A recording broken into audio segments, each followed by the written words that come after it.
সিডনির ইস্টলেকসে যাদের বসবাস তাদের কাছে অত্যন্ত পরিচিত এই পার্কটি।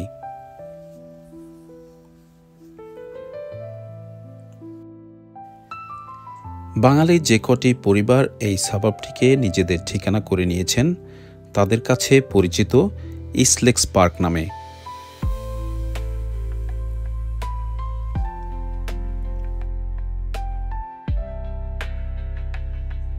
বিদেশে প্রতিটি দিনই কাটে কর্মব্যস্ততায়।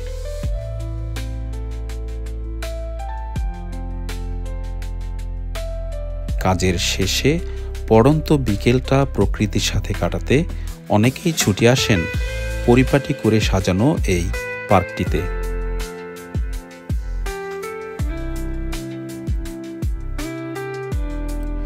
শিশু থেকে বুড়ো সবার জন্যই কিছু না কিছু বিনোদনের ব্যবস্থা এখানে রয়েছে।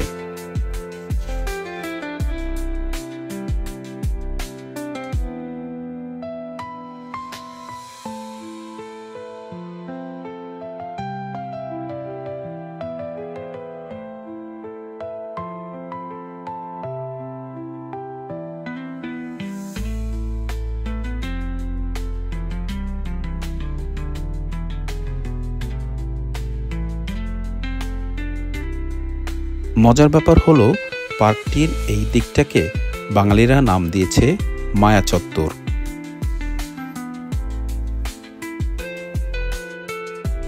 পার্কটির সাথে আমাদের পরিবার ও শিশুদের যে মায়ার সম্পর্ক, তাতে মায়া চত্বর নামটিই যেন যথার্থ।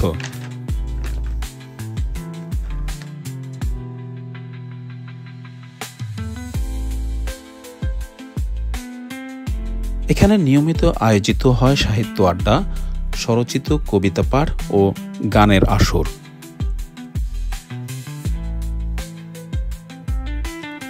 হুটহাট করেই আয়োজিত হয় পিকনিক, আর রোজায় থাকে ইফতারের আয়োজন।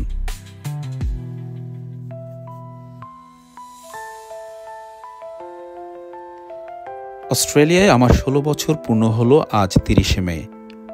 মজার ব্যাপার হলো এই পুরোটা সময়ই আমার কেটেছে এই ইস্টলেকস পার্কটিকে ঘিরে।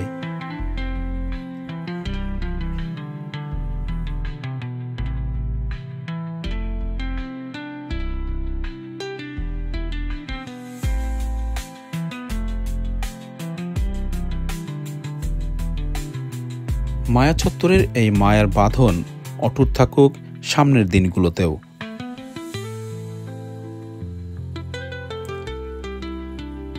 সিডনি থেকে সবাইকে শরতের শেষ দিনের শুভেচ্ছা।